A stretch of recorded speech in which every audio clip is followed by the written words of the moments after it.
कभी सोचा है व्रत उपवास जो करते हैं वो असल में क्यों करते हैं? घर वाले तो बार बार कहते हैं करने को, पर क्या सच में इतना जरूरी है? कहीं ऐसा तो नहीं कि ये सब करके हम नर्क के रास्ते जा रहे हैं? चलो आज इसी बारे में खुल के बात करते हैं और जानते हैं कि व्रत उपवास का असली मतलब क्या है और क्या ये करना वाकई जरूरी है या बस दादी नानी के जमाने की बातें हैं जो आज के समय में बेमानी हैं। देखा जाए तो कई लोग कहते हैं कि व्रत उपवास से हमारे पाप धुल जाते हैं, हमारे पिछले जन्मों के कर्मों का फल भोगना पड डेचता है और ये सब करके हम उस भयानक अग्नि से बच सकते हैं जो हमें मृत्यु के बाद घेरेगी। लेकिन ये सब सुनकर बहुत से लोगों को डर भी लगता है और मन में ये सवाल भी उठता है कि क्या वाकई ये सब सच है? असली बात यह है कि व्रत उपवास हमारे मन को शांत और शरीर को स्वस्थ रखने का एक प्राचीन और शक्तिशाली तरीका है। जब हम व्रत रखते हैं तो एक तरह से हम अपने शरीर को एक ब्रेक देते हैं, जैसे हम अपनी गाड़ी को सर्विसिंग के लिए भेजते हैं ताकि वो और अच्छे से चल सके।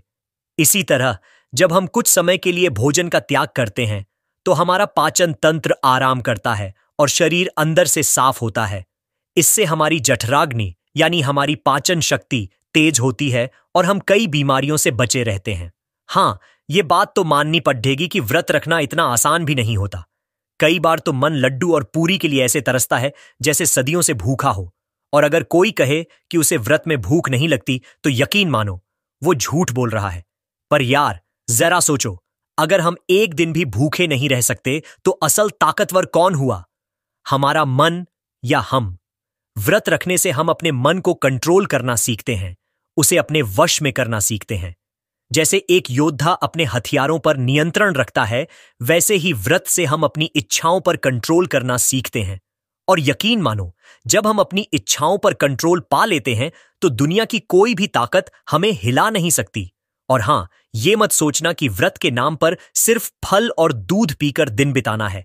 अगर आप सचमुच व्रत के फायदे देखना चाहते हैं तो आपको पूरी निष्ठा से भोजन और पानी दोनों का त्याग करना होगा, क्योंकि असली व्रत तो तब है जब हम अपने शरीर की हर उस मांग को शांत करते हैं जो हमें भगवान से दूर ले जाती है।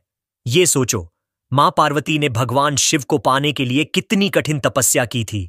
कड़ाके की ठंड में, गर्मी की तपिश में वो तो सूखे पत्ते खाकर भी तपस्या करती रहीं, क्योंकि उनका लक्ष्य अटल था, उनकी भक्ति अडिग थी। तो भाई, अगर हमें भी जीवन में कुछ बद्धा पाना है तो थोड़ी सी तकलीफ तो हमें भी सहनी पड़ेगी। और हां, व्रत रखने का मतलब यह बिल्कुल नहीं है कि सारा दिन उदास बैठे रहना है या फिर बस भूख से बिलखते रहना है। इस समय का उपयोग हम भगवान का नाम जप करने, ध्यान लगाने में कर सकते हैं, अच्छे काम कर सकते हैं। जब हम व्रत रखते हैं और साथ ही साथ भगवान का नाम जप करते हैं तो हमारा मन और भी शांत होता है और हम सच्चे सुख का अनुभव करते हैं। तो दोस्तों, व्रत उपवास एक ऐसी साधना है जिससे हम अपने शरीर और मन दोनों को मजबूत बना सकते हैं। हमें कोशिश करनी चाहिए कि महीने में कम से कम 1-2 व्रत जरूर रखें।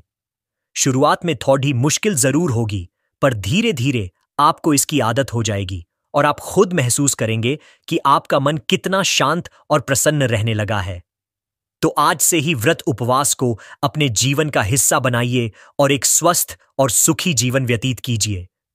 वीडियो पसंद आए तो चैनल को सब्सक्राइब कर लीजिए और कमेंट में जय माता दी या राधे राधे लिखकर हमें जरूर बताइए कि आपको यह जानकारी कैसी लगी।